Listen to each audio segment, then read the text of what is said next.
Pada tahun 2021, Tiongkok dan Iran menandatangani perjanjian kerjasama baru yang menarik perhatian dunia terhadap Pulau Ghosham yang terletak di Iran Selatan.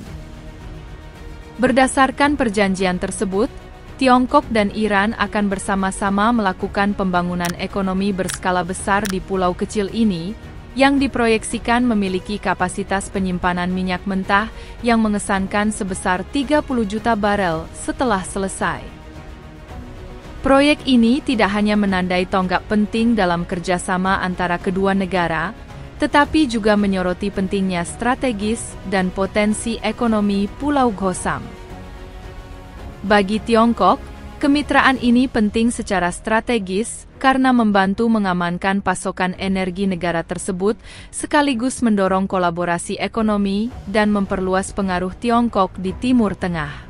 Bagi Iran, proyek ini merupakan dorongan besar bagi pembangunan ekonomi dan kerjasama internasionalnya, membantu meredakan tekanan ekonomi dari sanksi internasional dan memperkuat kedudukan globalnya. Pulau Ghosham, yang terletak di sebelah barat Laut Selat Hormuz, merupakan pulau terbesar yang dekat dengan selat tersebut dan yang terbesar di seluruh Iran, meliputi area seluas lebih dari 1.490 km persegi. Pulau ini membentang sekitar 110 km dari timur ke barat, dengan lebar maksimum sekitar 32 km. Meskipun ukurannya cukup besar, lingkungan alam pulau ini keras. Suhu tahunan rata-ratanya 27 derajat Celcius dan hanya menerima 183 mm curah hujan setiap tahun, menjadikannya tempat yang panas dan gersang. Pulau ini sebagian besar ditutupi oleh medan berbatu, dengan lahan subur yang terbatas. Hanya tanaman keras seperti pohon kurma yang berhasil tumbuh, dan sebagian besar tanaman lainnya gagal atau menghasilkan panen yang buruk. Akibatnya, populasi pulau ini tetap sederhana, dengan sekitar 100.000 penduduk yang bergantung terutama pada perdagangan makanan khas setempat seperti garam, oker, dan ikan. Secara historis, Ghosham telah menjadi medan pertempuran untuk memperebutkan kekuasaan. Berposisi strategis di antara Jazirah Arab dan dataran tinggi Iran, pulau ini telah menjadi target utama bagi kekuatan-kekuatan di Teluk Persia. Karena kedekatannya dengan Oman dan UEA di seberang lautan, Ghosham sering dianggap penting untuk mengendalikan Selat Hormuz, gerbang menuju Teluk Persia. Selama berabad-abad, banyak kapal melewati Ghosham dalam perjalanan mereka menuju India, Afrika, dan Cina. Kepentingan pulau itu dalam perdagangan global sedemikian rupa, sehingga bahkan Zheng He menandainya di petanya, menyebutnya Kurumus. Kontrol atas Ghosham pada dasarnya setara dengan kontrol atas Selat Hormuz, dan sebagai perluasan, atas titik kritis transportasi minyak dunia. Teluk Persia, yang terletak di sebelah barat Selat Hormuz, menyimpan sekitar 47% cadangan minyak dunia dan 40% gas alam. Kelimpahan ini telah membentuk kembali lanskap politik Timur Tengah dan meningkatkan pentingnya Pulau Ghosham dan Selat Hormuz. Awalnya hanya jalur air sederhana yang menghubungkan Teluk Persia dan Samudra Hindia, Selat Hormuz telah berubah menjadi titik transit minyak yang penting sejak ditemukannya cadangan minyak yang besar di teluk tersebut. Saat ini, sekitar 12 juta barel minyak mentah melewati selat tersebut setiap hari, dengan sekitar seperempatnya menuju Cina. Mengingat bahwa Tiongkok mengonsumsi lebih dari 10 juta barel minyak setiap hari, 3/4-nya diimpor. Memastikan pasokan minyak yang aman melalui Selat Hormuz merupakan prioritas utama bagi Beijing. Dalam beberapa tahun terakhir, ketika Iran menghadapi sanksi dari Eropa dan Amerika Serikat, negara itu sangat membutuhkan pembangunan ekonomi.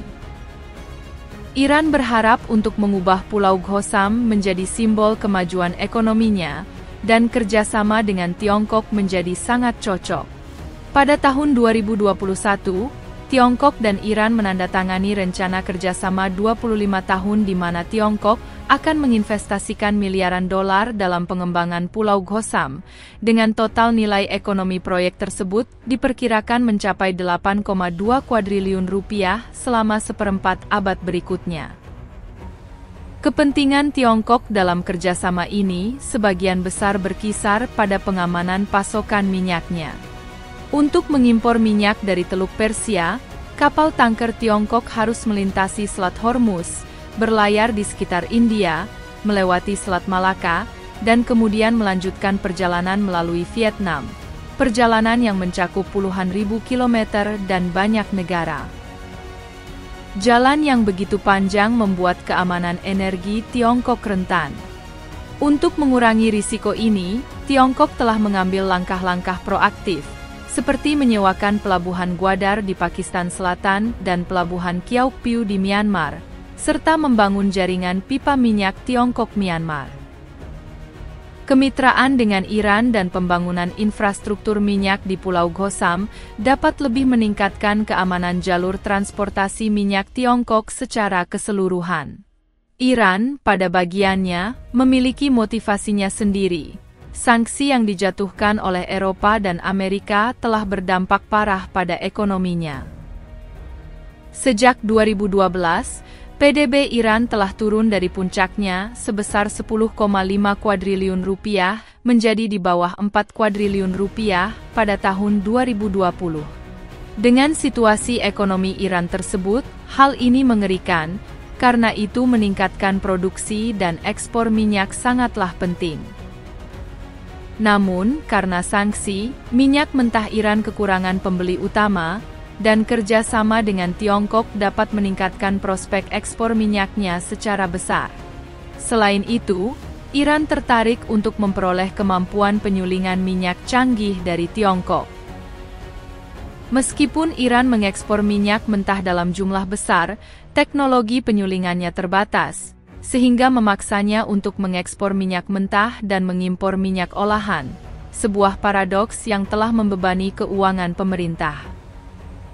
Rencana Tiongkok untuk Ghosham mencakup pembangunan kilang dan fasilitas tambahan, yang akan meringankan kesulitan Iran dalam penyulingan dan ekspor minyak. Berdasarkan rencana kerjasama 25 tahun, Tiongkok akan menginvestasikan 6,5 kuadriliun rupiah di Iran, yang mencakup hampir 100 proyek di berbagai bidang seperti pelabuhan, rel kereta api, perbankan, telekomunikasi, dan infrastruktur.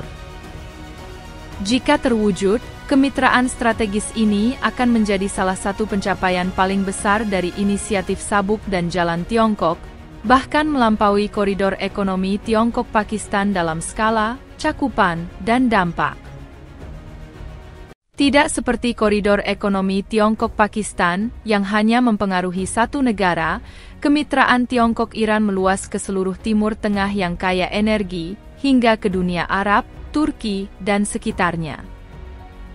Wilayah Iran yang luasnya 1,6 juta kilometer persegi, dan jumlah penduduknya yang mencapai 80 juta jiwa memberinya potensi untuk memimpin upaya industrialisasi. Iran sudah memiliki basis manufaktur yang kuat, memproduksi segala hal mulai dari mobil hingga rudal, pesawat terbang, dan kapal, serta tengah mengembangkan kemampuan nuklir. Hal ini sangat kontras dengan negara-negara Arab yang kaya tetapi industrinya terbelakang di Timur Tengah, seperti Arab Saudi dan UEA.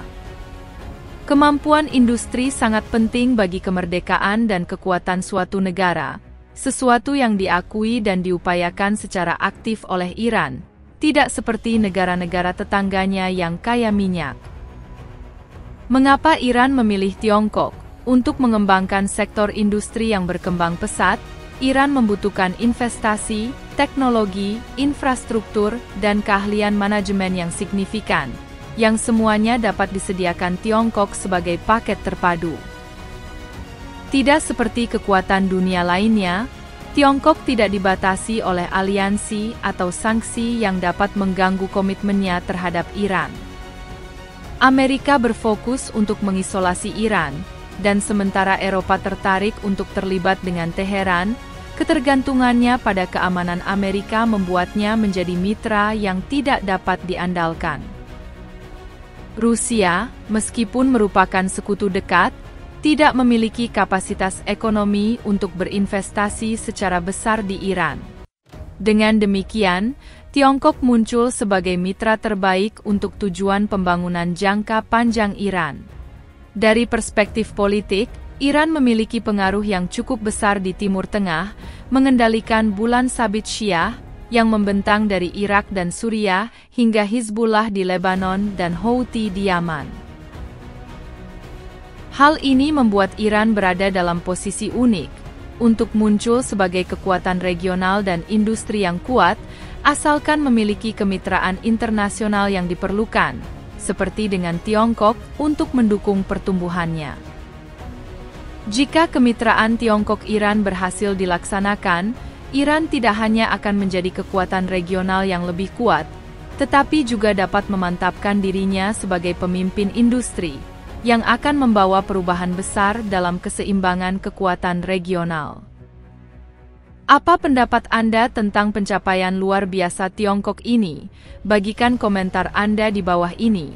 Dan jika Anda merasa video ini informatif, harap ingat untuk menyukai, membagikan, dan berlangganan untuk mendapatkan video terbaru kami.